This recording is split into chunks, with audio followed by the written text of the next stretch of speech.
Hello, America. Welcome to Friday. Got a couple of things on my mind today. Got some clips for you that are just insane.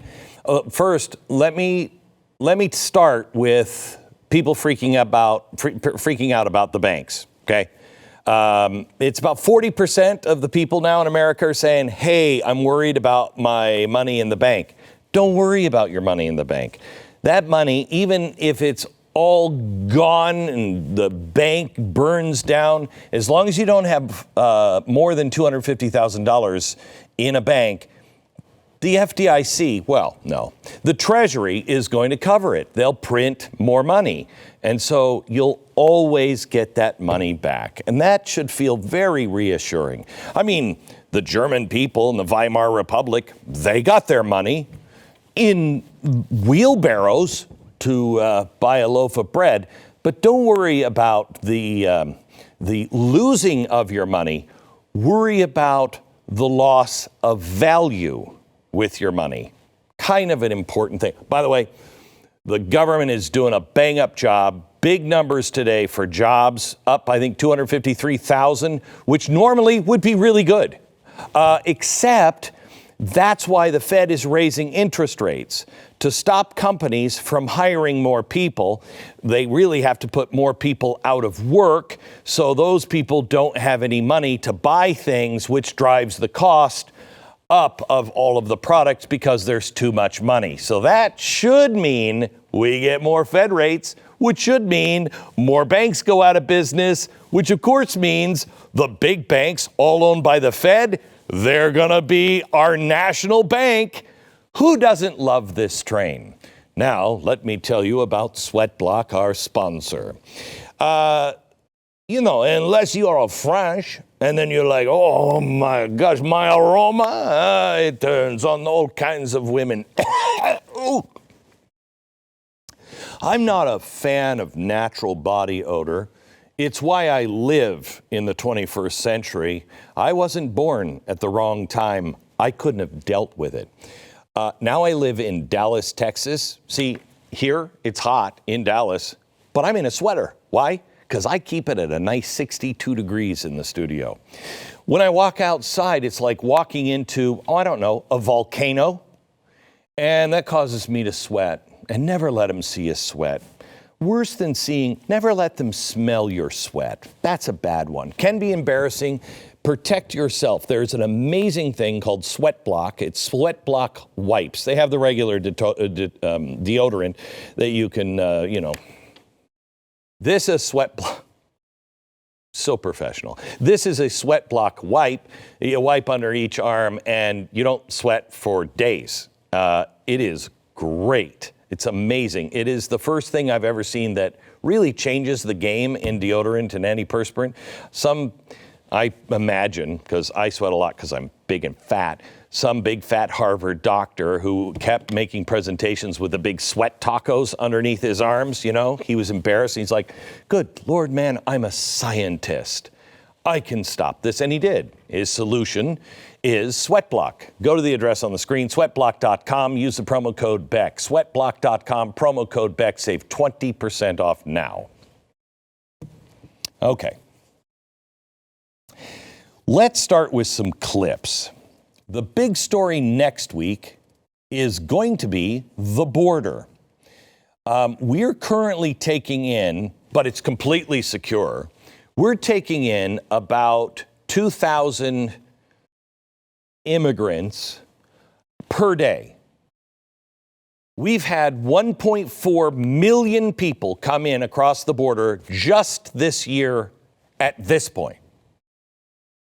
Okay, that's a lot. However, because the COVID restrictions are over beginning next Thursday, everybody's welcome. And there are hundreds of thousands of people on our border waiting to cross it next week. This is going to change the culture of America forever.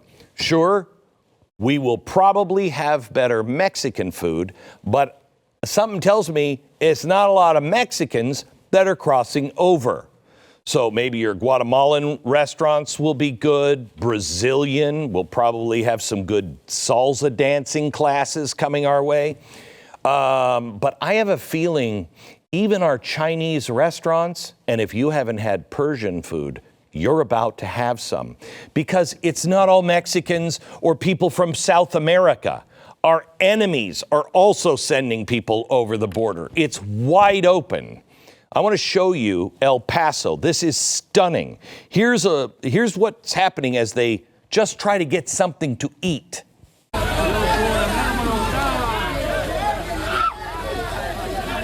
Okay. Wow. I mean, they're telling us that Chicago, they've received, what is it, like 1,000 immigrants or, illegals. And Chicago's like, this is an outrage. We're going to collapse. How about El Paso? El Paso doesn't have all the graft and everything else, or even the tax base to be able to handle this. Look at what the streets are like in El Paso. This is pretty incredible. I've been here several months ago, but the number of migrants that are here significantly higher. It's not just this block. It extends for blocks and blocks. And again, this is an active scene, as my cameraman Alan Gillum can show. Let's walk over here and show just how many migrants extend on this end of the block. They slept here overnight, and local officials say that they are just overwhelmed. Yeah, because they're a small town, okay? Imagine the really small towns that are also overwhelmed, that the TSA is just dumping on the streets of all these small towns.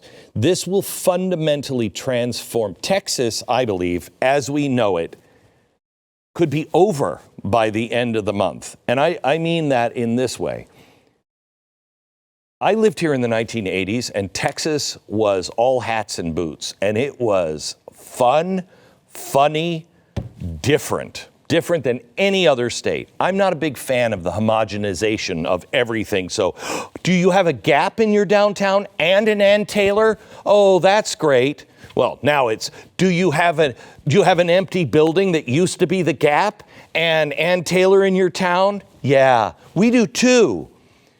This used to be a completely different place. And our uniqueness, our diversity is important. Texans were different. Texas has completely changed. And in some cities, it's no different than Chicago or New York. You introduce this many people into any of the border states, let alone the rest of the country, those border states completely change. They completely change. Now, I'm not against change, but I am somebody who thinks that maybe we should look at what that change means. We don't know because we don't know who's coming in. Over across the brickyard in the vault, I have the 1824 agreement written in the hand of Stephen F. Austin, his negotiation to start the colony of Texas. And he negotiated it with the country, Mexico. I'm going to show it on radio next week. I know that seems weird. I'll show it on The Blaze, the broadcast of the radio program next week. It says, Mexico says, okay, you can open up a colony, Texas, but you can only bring in 200 families at a time. And you have to vet them. You have to tell us exactly who they are, why they're coming into the community, what they bring to the community. And then you tell us and we'll look at it. And if we approve, okay. Once they get there, if they commit any crime at all, they're out. Once you have 200 families, you have to build a school and a church. And we're Mexico, so it must be a Spanish-speaking school and a Spanish-speaking church. Can you imagine? There's more, but can you even imagine if anyone would ask that for the 400,000 people that are currently sitting just on the other side of our border waiting to come in next week? Stop with the lie that we're all telling ourselves. None of this is normal. All of this is a very big deal. Each one of these things, like the border, it's game-changing. Unfortunately, we don't just have the border. Every possible aspect of this country is under attack. And when you put it all together, it spells the end of the republic. Start with telling the truth. That's it. That's all you have to do. It takes away all of the power. They have gotten their power by spreading lies. You're a racist. You're a bigot. Whatever it is, you're a transphobe. I'm none of those things. I'm for truth. And I want to live in a country that is diverse and has people from all walks of life. I hire liberals to work with me. Okay? Two of my directors in the past and two or three of my producers, top producers, were liberals. They were more classic liberals, but I would go to them all the time. Challenge me on this. Where do I have this wrong? Diversity of thought is important. Stop telling lies. Stop letting people tell lies. Correct people. We can't take it anymore. We cannot take it anymore. Peaceful, love thy neighbor, but do not tolerate the lies. Okay, so that's what's going on now in El Paso. One more clip. This is a businesswoman in El Paso. I have lived here for over 38 years, and I've never seen anything like this in El Paso. This is unsustainable. It's not normal. Please help us, and enough with the politics of it. Well, there is no politics because the White House says this has been their top priority since day one. Watch. I can't say what it's going to look like after May 11th, but what I can say is that this is an administration that has taken the challenges that we see at the border very seriously since day one. Lie. You know it, I know it, she knows it. Absolute lie. That's why they don't go down to the border. That's why you never see Kamala Harris down at the border. It doesn't happen. And all of these lies lead us to very dangerous places. Remember, you're a bigot, you're a hater, you're a conspiracy theorist for saying there's something going on that is wrong and never before seen in American history on the border. And they say, that's not true. They buy themselves more time to get done whatever it is they're doing, but I can guarantee you it's not by, for, or of the people of America. Example.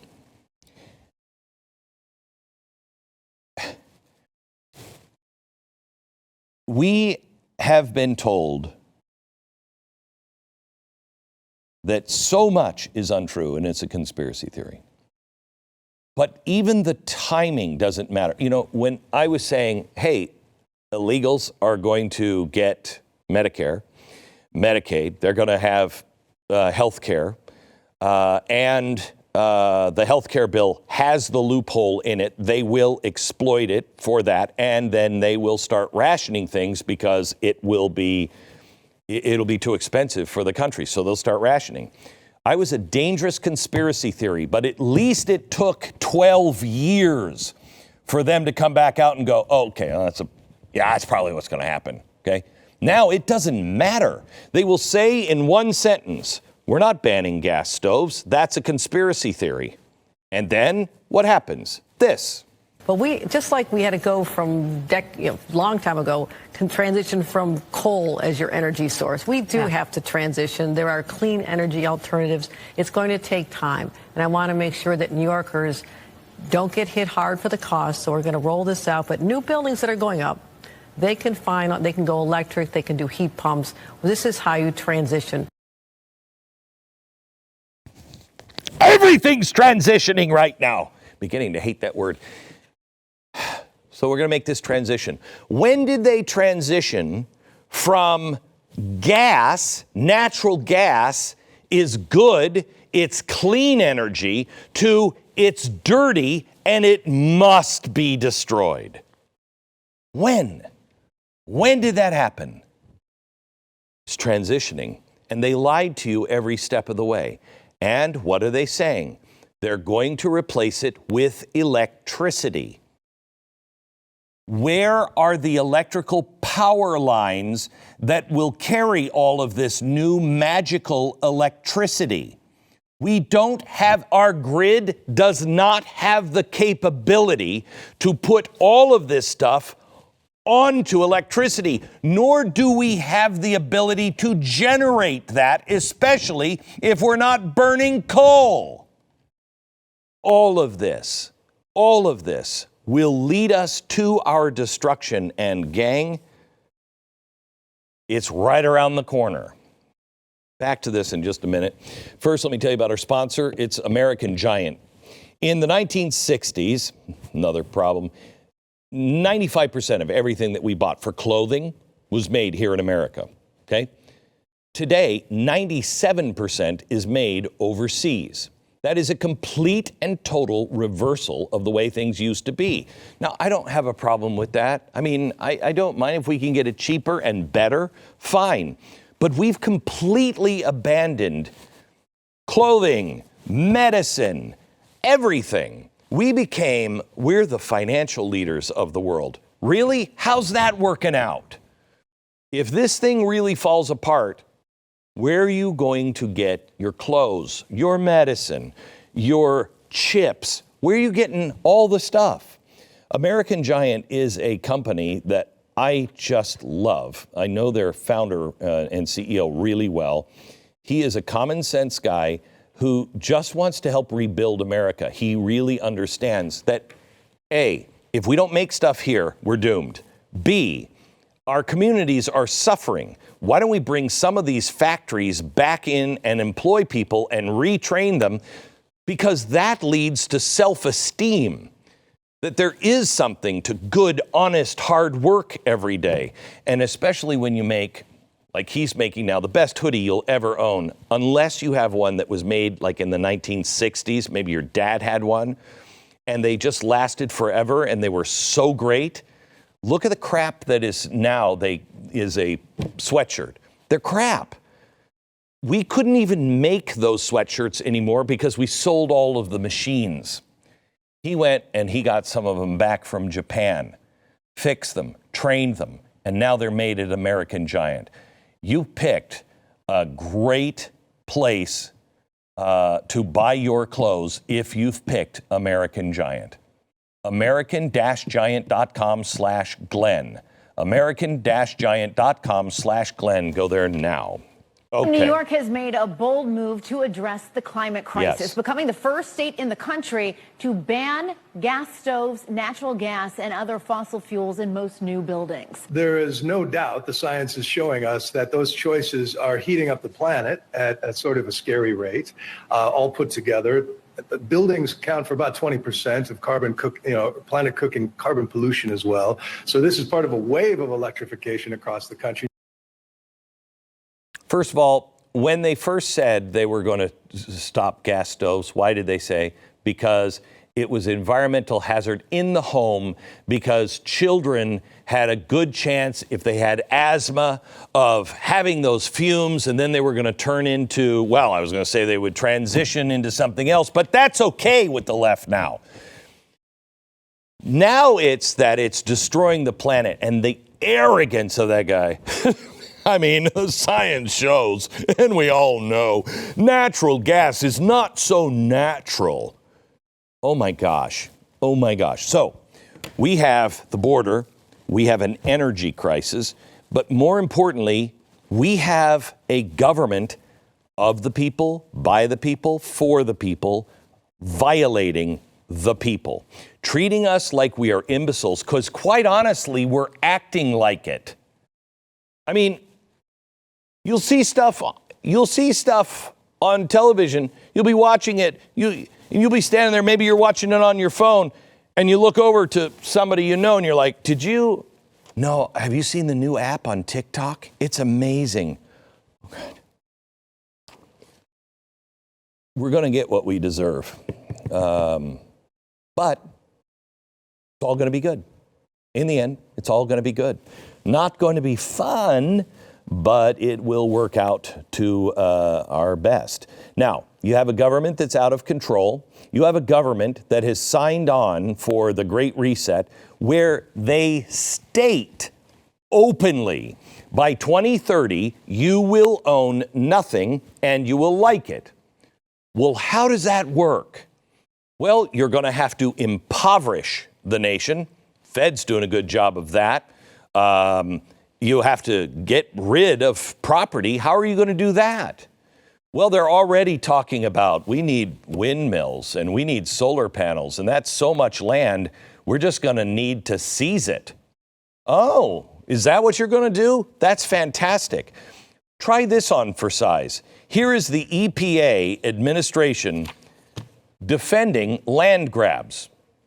The economic assessment that we do is based on our legal assessment of what the law requires and what we put in place so that farmers do have the certainty to comply with the rule. And I will say that we work very closely with Secretary Vilsack at USDA to be sure that as we implemented the rule, we'd be able to leverage resources across the federal family. So we believed that the economic impact would be positive because we thought that the farmers and the farmer community would have some certainty. You know the thing that stuck out to me on that really is bothersome? The government family, all across the governmental family. It's not a family, man. It might be the Manson family, but it's not my family. Here is the energy secretary now, the secretary of the U.S. Department of Energy. And what are they talking about? Well, they want to talk about climate change, but they can't be specific about one thing. Percent of global emissions. Yeah, but if right you could now. answer my question, if we spend $50 trillion to become carbon neutral in the United States of America by 2050, you're the Deputy Secretary of Energy. Give me your estimate of how much that is going to reduce world temperatures. So first of all, it's a net cost. It's what benefits we're having from getting our act together and reducing all of those climate benefits. We're seeing. Let me ask again. hundreds of Maybe billions I'm of dollars being. right now. Maybe I'm not being clear. If we spent $50 trillion to become carbon neutral by 2050 in the United States of America, how much is that going to reduce world temperatures? This is a global problem. So we need to reduce our emissions and we need to do everything we can. How much, if we do our other part, is it countries. going to reduce So world we're temperatures? 13% of global emissions. You don't right know, now. do you? You don't know, do you? You can do the math. We need to. You don't know, do you, Mr. Secretary? So we're 13% of If global you know, emissions. why won't If you we tell went- me? If we went to zero, that would be 13%. You don't know, do you? You just want us to spend $50 trillion. Stop. You know, I went to school with this kid who had like 150 IQ. He had perfect pitch. He could play the violin. The guy was amazing. And I remember standing in choir, and maybe you won't relate to this at all, but I gotta say it. We'd stand in choir, and the choir would start to go flat.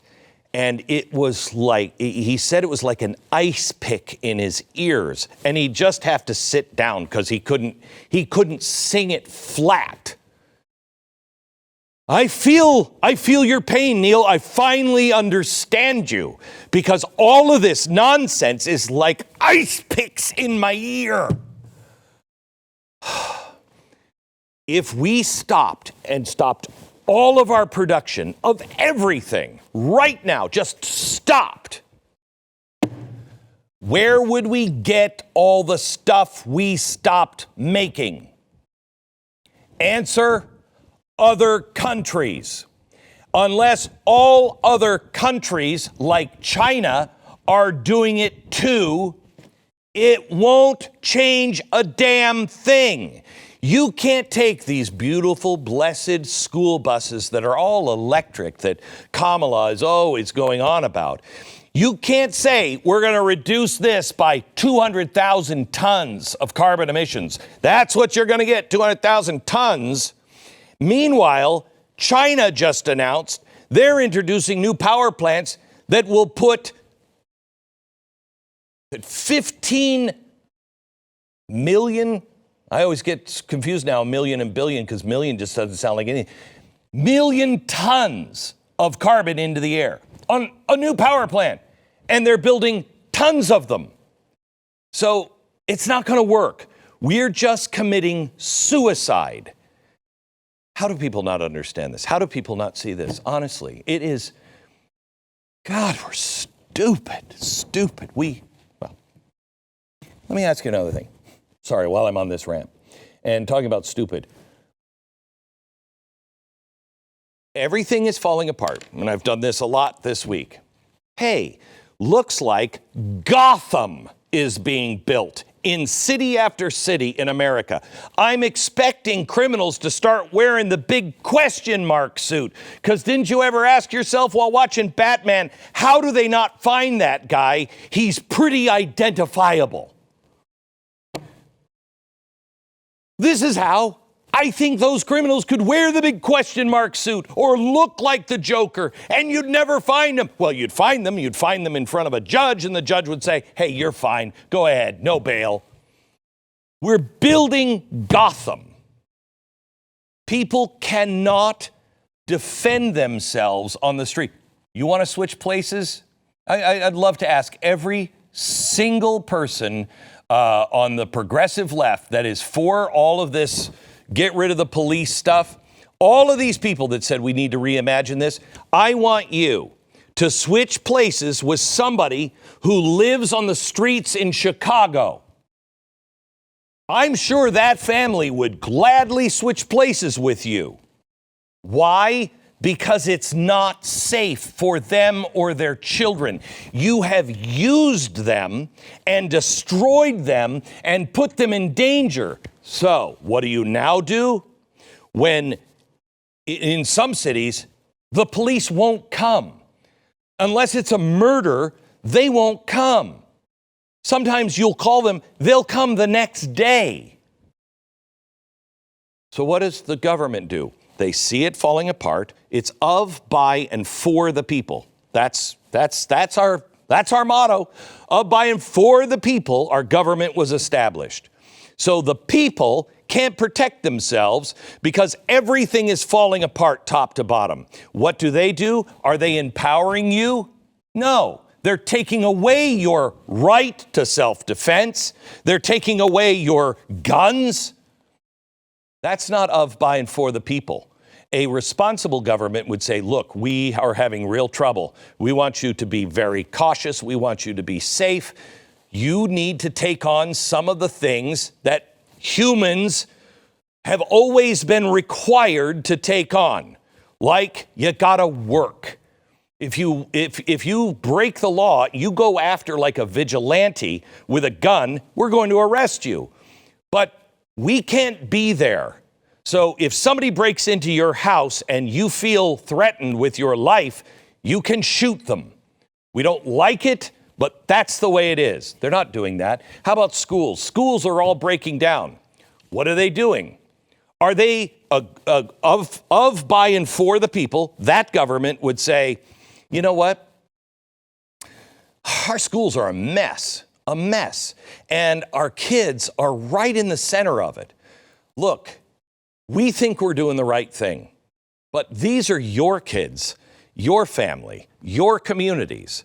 You should have the say. So while all of this is worked out, we really need to give you the power to go to another school. We'll give you the money back and we'll have you go to another school. Now, there's some parents who will say, no, I want them in that. Good, then they can still go. But if you want a choice, are they offering choices? No, they're closing choices. Of, by, and for the people doesn't sound like it. And meanwhile, so many of us are still sending our kids to college. Why? You know what they're learning. Nothing but garbage. We all know, hey, if you go up to that bar and order a drink, that's not alcohol, that's poison. And they will slowly poison you, and you will eventually be dead, and there won't be a return. What parent says, oh yeah, let me pay for all your drinks at that bar? No parent would do that. Why are we telling them to belly up to the bar of higher education? You're not going to need higher education soon because AI is going to take over all of the jobs. I talked to somebody, girlfriend of one of my kids, and I said, what do you want to do? And they said, I want to be a bio researcher, I think is what she said. It's great. It's great. It's great. Until it's no longer available because AI will do it. We're not teaching our kids basic skills to be able to be a jack of all trades, which you're going to have to do. By the way, if you really were concerned about AI, which everyone on the planet should be very concerned about AI. If you are really concerned, a government of, for, and by the people would not run a committee to look into things and put Kamala Harris at the top. If they knocked on your door and said, Mr. Beck, we are so concerned about all of the things that you're concerned about, and you were really concerned. We're putting a commission together. We want you to come to Washington and sit down and talk to Kamala Harris about it. Would you even go? Or would you go, that's a waste of time?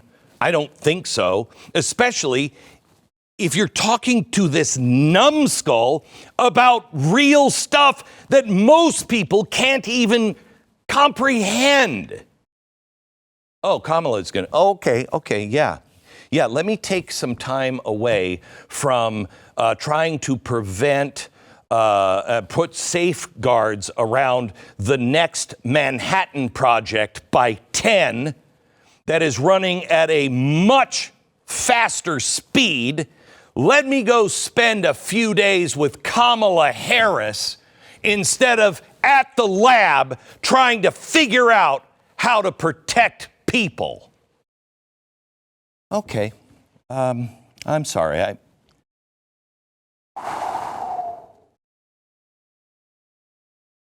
Let me just end with a couple of things. The good news is we have the best people working on it. Seattle, their new social housing board. Take a look. I want to welcome our panelists here. Okay, I'm going to turn to the folks who are online, and I will just call on you. If you could introduce yourself, Ibo. Hello, my name is Ibo Barton. I use he, him pronouns, and I have lived experience with being chronically homeless, as well as professional experience working in permanent supportive housing, along with supporting the gender diverse community of Seattle. Thank you. Katie? Hi, my name is Katie Lebret.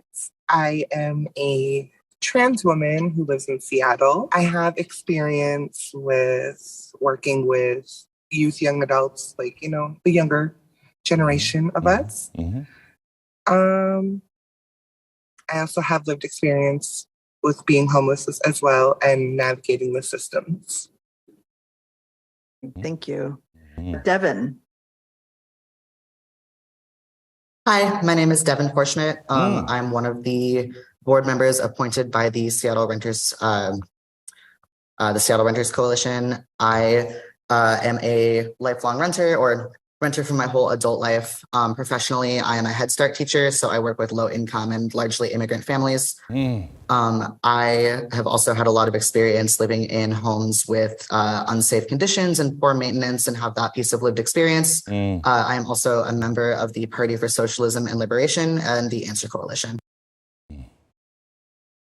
So, I mean, if you're looking for property in some place around the country, Seattle is beautiful this time of year, especially when the skies are just that beautiful orange, from the fires. Wonderful. I would feel confident if I had any property or a business in Seattle, because I think those guys, with their lived experience, are going to rock the world. One of the things that people made fun of this week was an AI-generated beer commercial. I want you to see it, and I have 2 comments. Watch.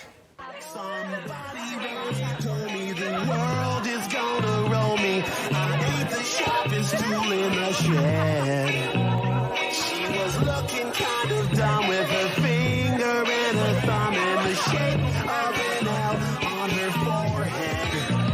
Well, the years start coming and they don't stop coming and they don't stop coming and they don't stop coming and they don't stop coming and they don't stop coming and they don't stop coming and they don't stop coming and they don't stop coming and they don't stop.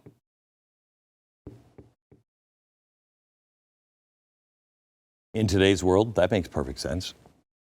I didn't see anything wrong with that.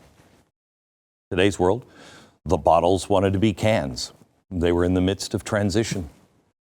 First of all, let me just say this.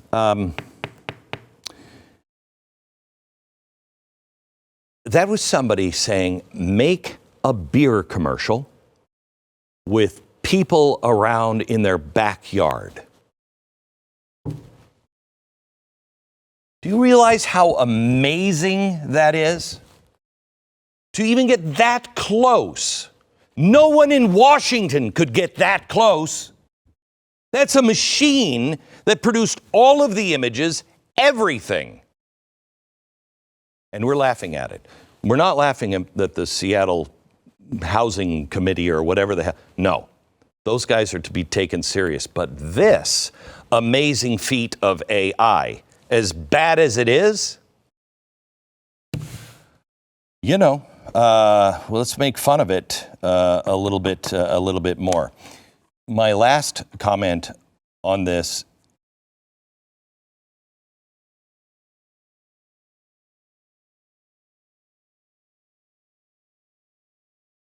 In our upside down world,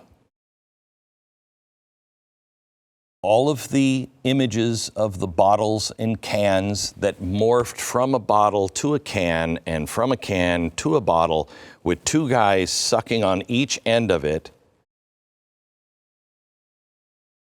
that's America. That's how much sense Washington and this entire society really makes. And the only difference is you're allowed to say, that's not true. That's not right. That doesn't look right. I think there's a mistake. We shouldn't do that. When in real life, we see stuff as distorted, and you've got to shut your mouth. Open your mouth. Open your mouth. Love thy neighbor. Love God. Serve God by serving your fellow man. But for the love of God, stand up and speak the truth. Have a good weekend.